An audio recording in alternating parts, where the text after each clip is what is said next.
बिस्मिल्लाहिर्रहमानिर्रहीम। दोस्तों, नीतीश राणे ने एक बयान दिया है कि अगर मुसलमानों ने रामगिरी महाराज को लेकर कोई मस्ती की तो हम इनकी मस्जिदों से इन्हें चुन चुन कर मारेंगे। साथियों, इस घटना को लेकर हमने भिवंडी ग्रामीण पुलिस स्टेशन में एफआईआर दर्ज कराई है और सीनियर पुलिस इंस्पेक्टर ने हमारी बात सुनी और उन्होंने कहा है कि आपकी एफआईआर को हम अहमदनगर में ज्वाइंट करा देंगे। साथियों, कुछ दिनों पहले जब रामगिरी ने प्रॉफिट मोहम्मद सल्लल्लाहु अलैहि वसल्लम की शान में गुस्ताखी की थी तो उस वक्त मैंने ये बात कही थी कि ये जो घटना हुई है ये इसके पीछे पॉलिटिकल बैकिंग है और ये पॉलिटिकल रीजंस की वजह से हो रहा है। आज मेरी बात सच साबित हुई और वो बात खुलकर सामने आ गई और बीजेपी वाले खुलकर रामगिरी के समर्थन में आ गए। अब सवाल ये उठता है कि बीजेपी इस तरह की हरकतें क्यों कर रही है, हिंदू मुसलमान का जहर क्यों घोल रही है और ये देश महाराष्ट्र में दंगे कराने की कोशिश क्यों कर रही है। तो इसका सीधा सीधा जवाब है कि इन लोगों ने कोई भी विकास के काम नहीं किए हैं और ये बात इन्हें अच्छी तरह से पता है। अगर ये अपने कामों को लेकर जनता के बीच में वोट मांगने जाते तो ये बुरी तरह से आने वाला विधानसभा इलेक्शन हारने वाले हैं। इस वजह से ये हिंदू मुसलमान की नफरत फैलाकर महाराष्ट्र में दंगे कराकर किसी भी हालत में विधानसभा का इलेक्शन जीतना चाहते हैं। दोस्तों, इनके कामों के रिलेटेड मैं आपको बताना चाहूंगा कि इन बेशर्मों में करप्शन की भूख इस तरह से बढ़ चुकी है कि जो महाराष्ट्र के जननायक है हमारे छत्रपति शिवाजी महाराज, उनकी मूर्ति ये लोगों ने 6 महीना पहले लगाई थी और उसमें इस कद्र करप्शन किया कि वो मूर्ति 6 महीना भी नहीं चली, वो प्रतिमा 6 महीना भी नहीं चली और वो ध्वस्त हो गई और इस तरह से इन लोगों ने शिवाजी महाराज का अपमान किया। अब सवाल ये आता है कि बीजेपी वाले, आरएसएस वाले और जो फिरका परस्त ताकतें हैं वो मुसलमानों को इतनी आसानी से क्यों टारगेट कर लेती है, मुसलमान ही इनका आसान शिकार क्यों है।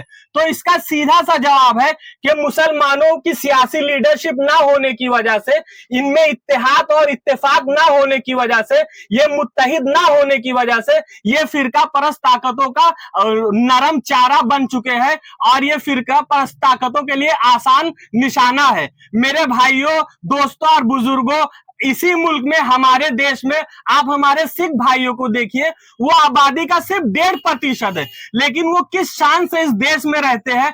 आप मुझे बताइए, क्या किसी अंधभक्त में इतनी ताकत है, क्या किसी अंधभक्त की इतनी औकात है कि वो मेरे किसी सिख भाई पे हाथ डाल सके? तो जवाब है नहीं, क्योंकि हमारे सिख भाई भले से 1.5% ही है लेकिन वो मुत्तहिद है, उनमें इत्तेफाक है और उनकी सियासी लीडरशिप है। इस वजह से अंधभक्त फिरका परस्त ताकतें, बीजेपी, आरएसएस उन पे हाथ डालने की हिम्मत कभी नहीं करती है। अब सवाल ये आता है कि मुसलमानों के इस सियासी लावारिसपन की वजह क्या है। तो मैं आपको बताना चाहूंगा, हमारी इस सियासी लावारिसपन की वजह हमारे तथाकथित बुद्धिजीवी है जो ये कहते हैं कि मुसलमानों की कोई सियासी पार्टी नहीं होना चाहिए। उसमें से एक बड़ा नाम महमूद मदनी साहब का है जो हमेशा मुसलमानों की सियासी पार्टी और उनकी लीडरशिप का विरोध करते हैं। मैं महमूद मदनी साहब को बताना चाहूंगा कि महमूद मदनी साहब, मैं आपकी बहुत इज्जत करता हूं और बहुत एहतराम के साथ मैं आपको बताना चाहता हूं। आप इस फोटो को देखिए, इस फोटो में नीतीश राणे मदरसे में बैठा हुआ है और मुसलमानों के हित की बात कर रहा है। इससे क्या साबित होता है? इससे यह साबित होता है कि यह सपोले के अंदर जहर पहले से था, आज यह खुलकर सामने आया है। ऐसे कई सपोले कांग्रेस में और दूसरी तथाकथित सेकुलर पार्टियों में मौजूद है जो वक्तन फोक्तन मुसलमानों को अंदर ही अंदर डसते रहते हैं और हमें पता भी नहीं। सियासी लीडरशिप ना होने का यह नुकसान होता है। आप कहते हो कि मुसलमान सेकुलर पार्टियों से चुनकर तो आते हैं, तो मैं उसके बारे में आपको बताना चाहता हूं कि मुसलमान जो सेकुलर पार्टियों से एमपी और एमएलए बनकर आते हैं वो खुद तो अपना विकास कर लेते हैं लेकिन वो कौम का भला नहीं कर पाते और कौम की काम नहीं कर पाते। वो मैं आपको एक मिसाल के जरिए समझाना चाहता हूं। कांग्रेस के एक दिग्गज नेता है आरिफ नसीम खान साहब, आप उनकी मिसाल देखिए। अभी शिवाजी महाराज की जब प्रतिमा गिरी, टूटी, शिवाजी महाराज की प्रतिमा का अपमान हुआ, तो साहब ने धरना दिया, प्रोटेस्ट किया और गिरफ्तार भी हो गए। मैं उनकी तारीफ करता हूं, बहुत अच्छी बात है। आरिफ नसीम खान साहब ने बहुत अच्छा काम किया। हम भी शिवाजी के इस अपमान का विरोध करते हैं, वो महाराष्ट्र के जन नायक है। लेकिन जब इन्हीं दिनों में रामगिरी ने प्रॉफिट मोहम्मद सल्लल्लाहु अलैहि वसल्लम की शान में गुस्ताखी की, तो ये आरिफ नसीम खान साहब कहां थे? मैं महमूद मदनी साहब से सवाल करना चाहता हूं, आरिफ नसीम खान साहब ने क्यों कुछ नहीं कहा?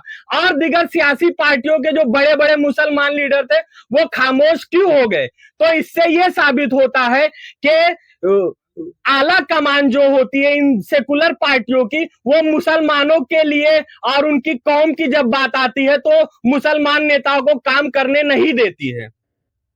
मेरे साथियों, मैं मजलिस इत्तेहादुल मुस्लिमीन की तरफ से आपसे कहना चाहता हूं कि हम जो ये फिरका परस्त ताकतों का आसान निशाना बने हुए, इसका एक ही तोड़ है, हमें ताकतवर बनना होगा, हमें मुत्तहिद बनना होगा, हमें हमारी सियासी लीडरशिप पैदा करनी होगी। और मैं आपको गारंटी देता हूं कि अगर 51% मुसलमान, 51% मुसलमान भी हमारे साथ आ जाए, हमारे कंधों से कंधे मिला ले, हमारी ताकत बन जाए, तो मैं आपको गारंटी देता हूं कि हम लोग संविधान की लाठी से, गारंटी देता हूं। और जहां तक बात है उस जोकर नीतीश राणे की, वो मुर्गी चोर, तो उसके लिए मैं कहना चाहूंगा कि हमारे मोहल्ले के छोटे छोटे बच्चे जो चड्डी में पतंग उड़ाते हैं, गोटी खेलते हैं, वही उसके लिए काफी है। अगर वो हमारे मोहल्ले में कभी गलती से आ गया तो हमारे वो मासूम बच्चे जो चड्डी में घूमते हैं, पतंग और गोटी खेल